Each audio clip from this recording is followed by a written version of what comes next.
Hola, buenos días, ¿cómo están? Mi nombre es Snezhina Yankova y tengo el placer de poder compartir con ustedes ese tiempo y vamos a hablar acerca del libro de Apocalipsis. Pero antes de comenzar, vamos a orar, ¿qué les parece? Señor, muchas gracias por ese tiempo y muchas gracias por lo que tú vas a hacer a través de ese libro.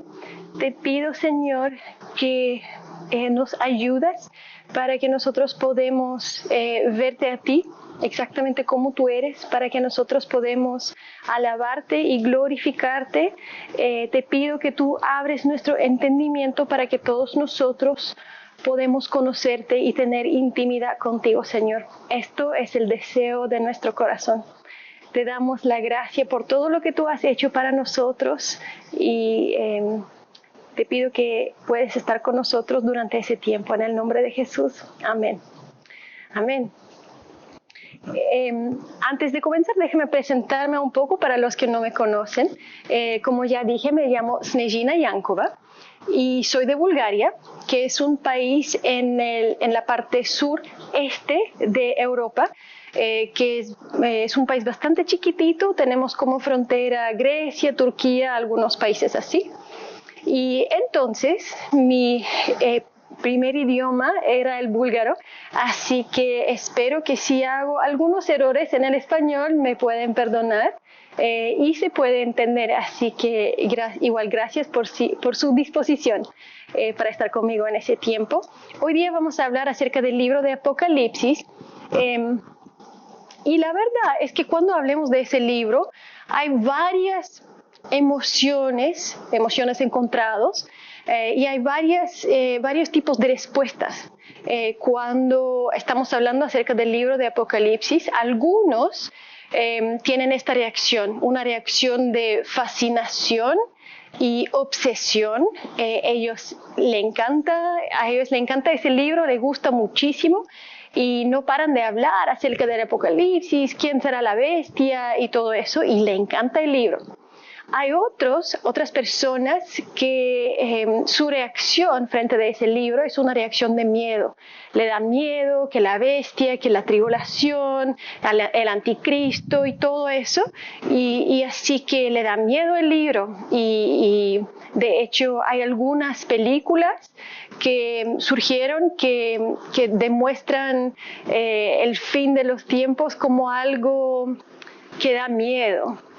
Y hay un tercer tipo de personas que ellos tienen un respeto a la Biblia y por lo tanto, como que no quieren acercarse al libro de Apocalipsis. No es que le dan miedo, pero dicen, ya, sabes que no la entiendo, así que no me voy a acercar. Yo tengo respeto a la Biblia, yo creo que es la palabra de Dios, y yo creo que demasiadas personas han tomado el mensaje de Apocalipsis y lo han torcido, y ya es una locura, así que sabes que no quiero meterme, no quiero tener una opinión ridícula, así que mejor no me meto. Y la verdad es que ninguna de estas respuestas es la intención del libro. Si tú tienes miedo al leer ese libro, pues estás leyendo el libro de una forma equivocada. El libro tiene como propósito animar a los creyentes, animar a las personas. Entonces, la idea de este libro es animar a la persona que está leyendo. Así que te animo a que podamos estudiar ese libro juntos. Además, es el único libro en la Biblia que te prometa una bendición. Tenemos una promesa de una bienaventuranza para los que leen el libro. De hecho, 7 veces dentro del libro de Apocalipsis tenemos bienaventurado, bienaventurado. De hecho, pues leemos qué dice el libro de Apocalipsis mismo. Apocalipsis 1:3 dice, bienaventurado el que lee y los que oyen las palabras de esta profecía y guardan las cosas en ella escritas porque el tiempo está cerca. O sea, hay una bendición para la persona que lee este libro.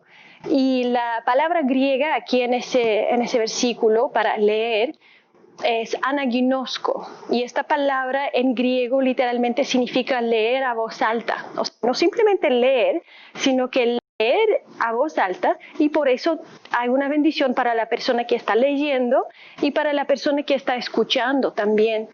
Ambos están bienaventurados o van a ser benditos por haber leído o haber escuchado el libro.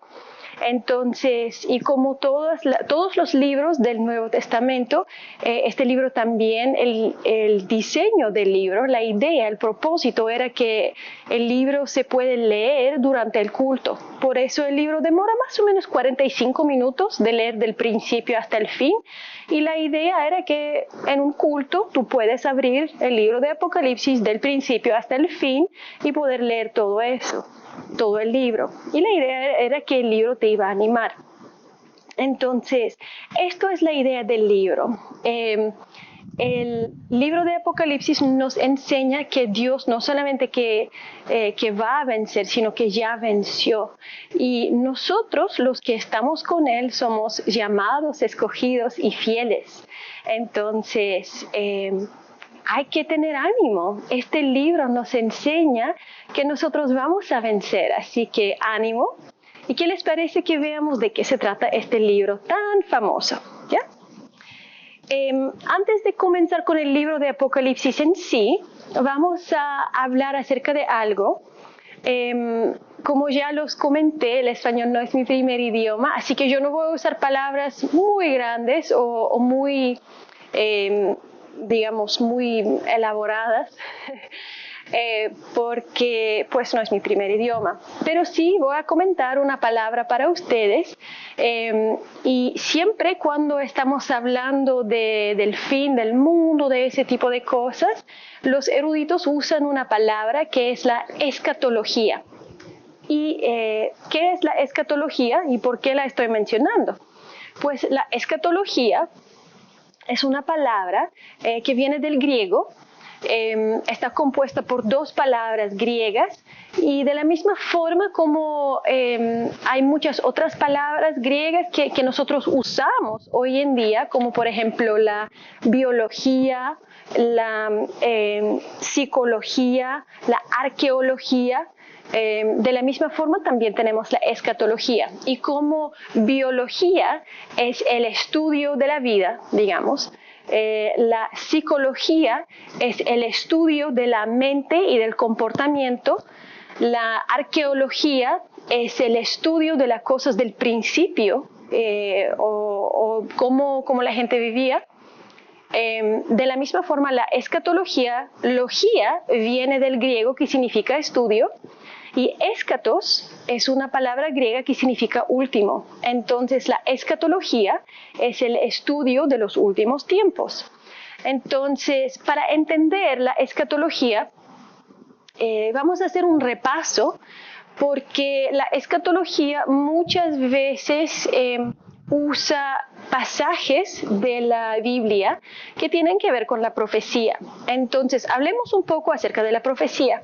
Seguramente ustedes ya han visto, o aun si no lo han estudiado, han leído algunos libros proféticos del Antiguo Testamento. Así que para hacer un repaso, la profecía, como nosotros tenemos visto, tiene como dos formas. El propósito de la profecía, normalmente cuando la gente escucha la palabra profecía y piensa en como decir qué es lo que va a pasar en el futuro. Te vas a casar o vas a recibir mucho dinero, algo así. Pero la definición de la palabra profecía, mira, esto es la definición. La palabra profecía significa un mensaje que un profeta afirma que una deidad les ha comunicado. Entonces, la profecía simplemente es el mensaje que el profeta recibió de parte de Dios.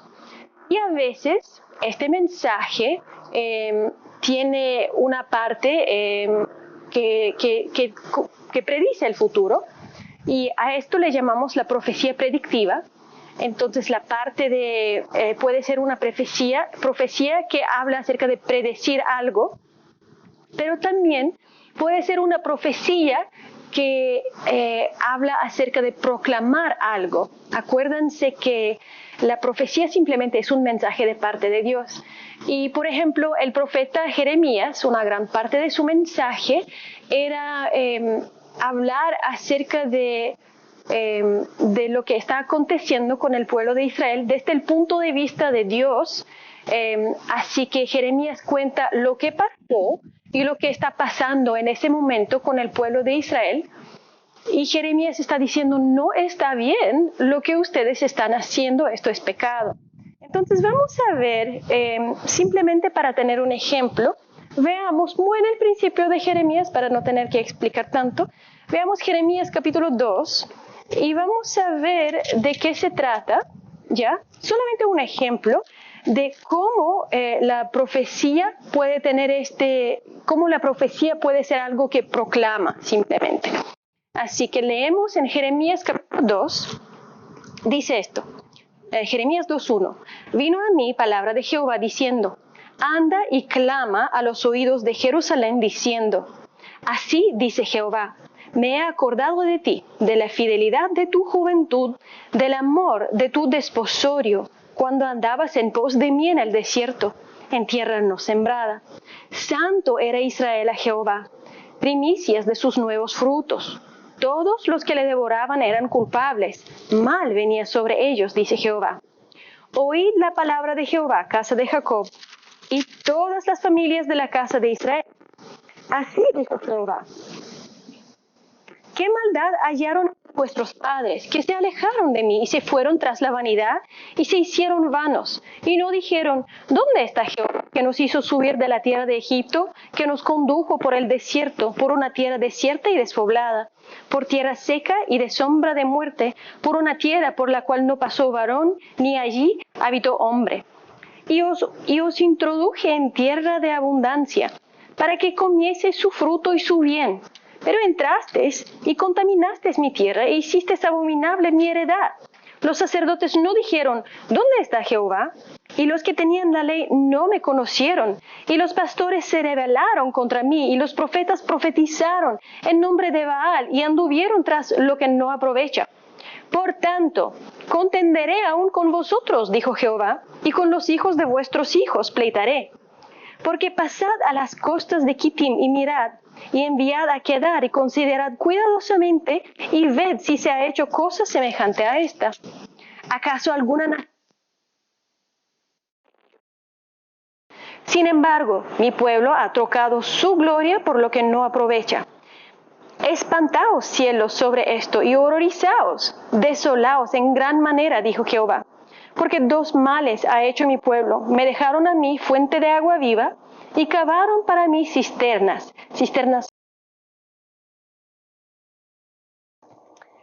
Entonces aquí en este pasaje nosotros podemos ver esta parte de, es una profecía, porque dice, vino a mí palabra de Jehová.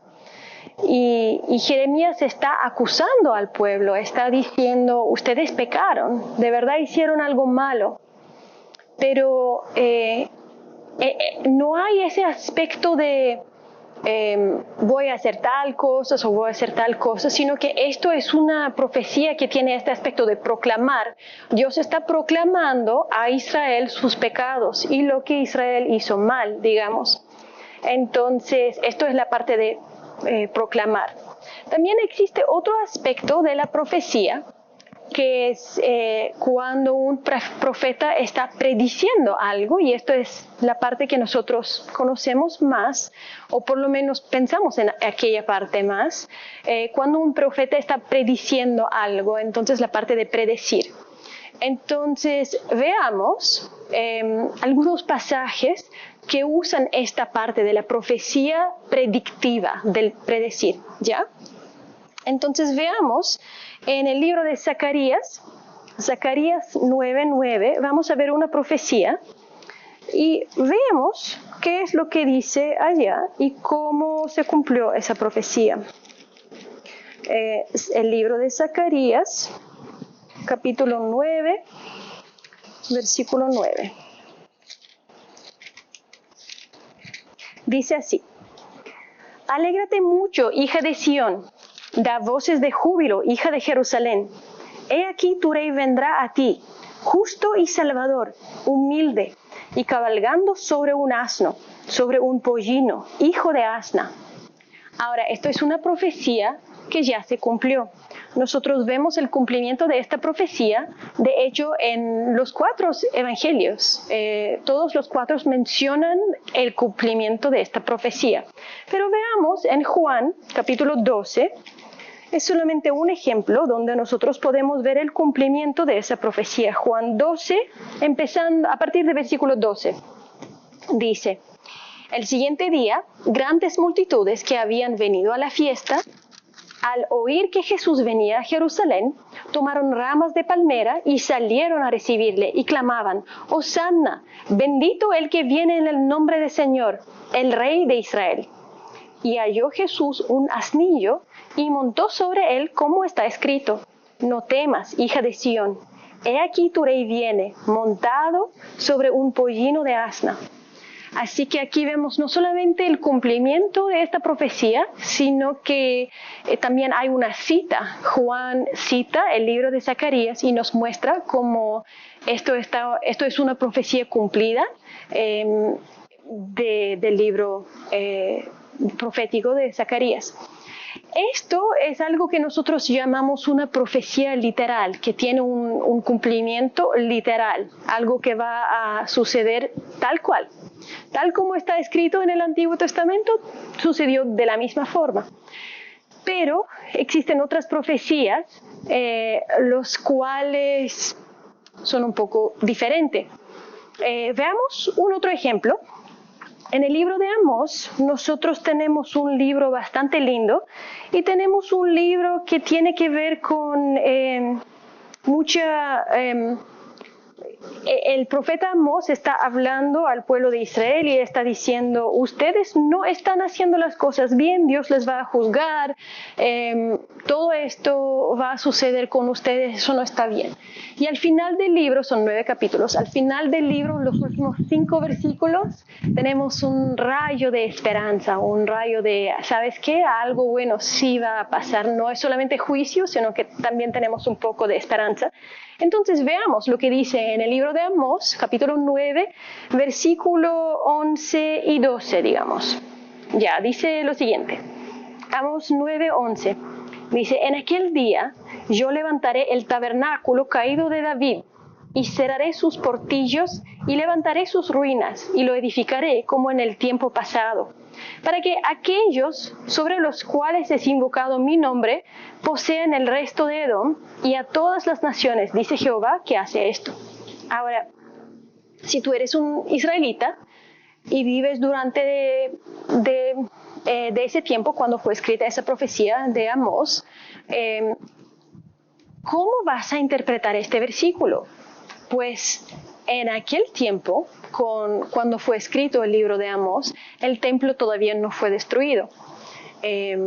Entonces, en aquel tiempo capaz que tú vas a pensar: bueno, hay templo, pero capaz que Dios también va a levantar un tabernáculo, capaz. O tal vez, una vez que que fue destruido el templo, porque sucedió poco después del libro de Amós, tal vez si tú estás leyendo esa profecía y vas a pensar: bueno, entonces el cumplimiento de esa profecía puede ser que Dios restaura el tabernáculo, ya no vamos a tener templo, vamos a tener tabernáculo, y capaz que pues la tierra de Israel va a ser más grande, y pues capaz que la tierra de Edom va a ser parte de la tierra de Israel, tal vez esto es el cumplimiento de esa profecía, tal vez. Entonces, posiblemente así se puede interpretar esa profecía. Nosotros hoy día tenemos el beneficio de saber cuál era el cumplimiento de esta profecía, porque en Hechos capítulo 15, nosotros vemos el cumplimiento de esta profecía. En Hechos capítulo 15 están junto un montón de judíos cristianos y ellos tienen lo que nosotros llamamos el Concilio de Jerusalén. Entonces están hablando: ¿qué hacemos ahora con los gentiles y todo? Y entonces, veamos a partir del versículo 13, Hechos 15, 13, digamos. Y cuando ellos callaron, Jacobo respondió diciendo: varones hermanos, oídme. Simón ha contado cómo Dios visitó por primera vez a los gentiles para tomar de ellos pueblo para su nombre.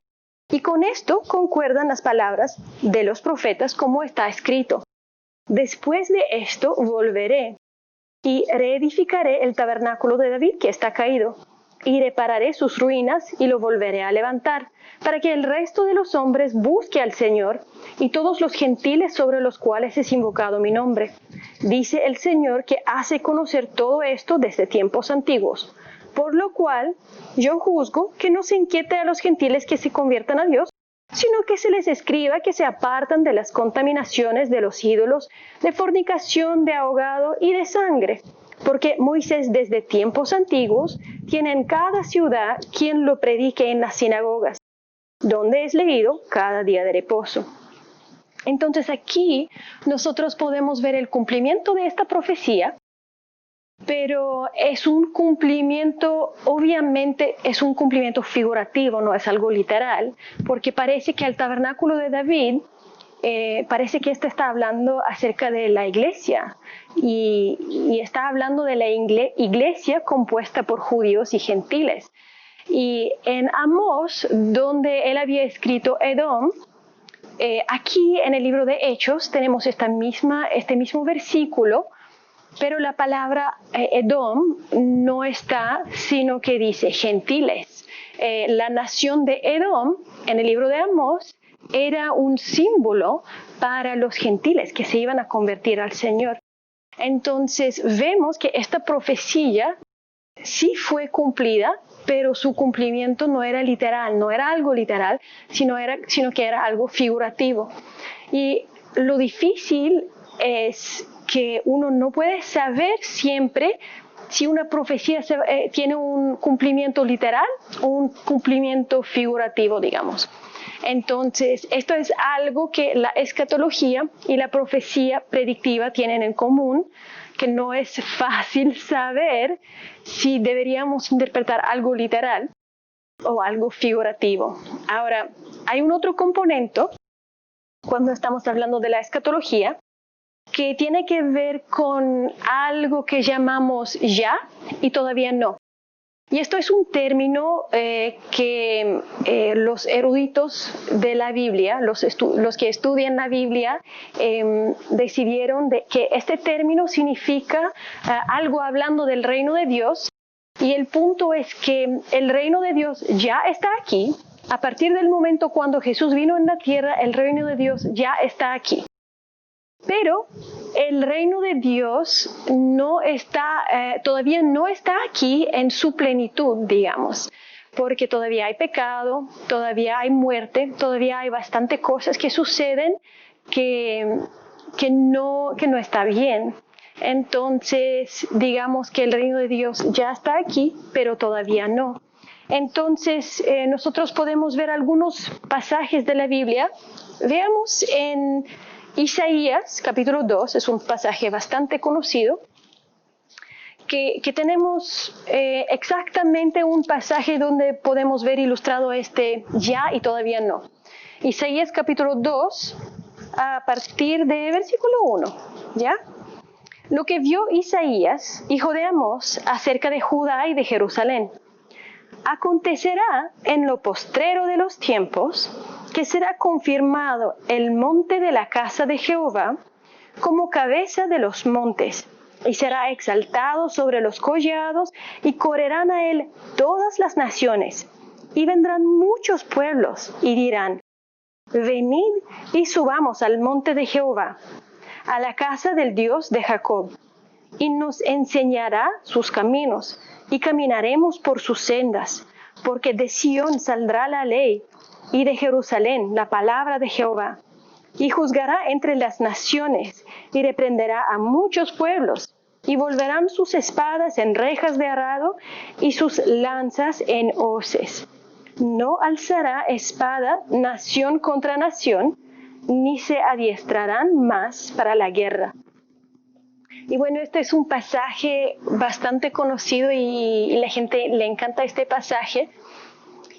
Pero cuando uno se detiene y medita sobre este pasaje, uno puede ver que tenemos, como que parece que tenemos un cumplimiento, algo que se cumplió con la primera venida de Jesús, pero también parece que tiene un cumplimiento con la segunda venida de Jesús también. Entonces tenemos ya y todavía no.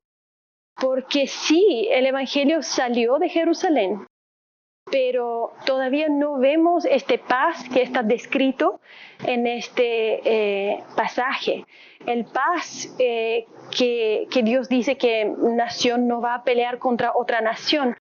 Y entonces es algo, es un paz mundial que todavía no hemos visto. Todavía vemos bastante guerras y bastante odio, amargura, gente peleando y luchando uno con el otro.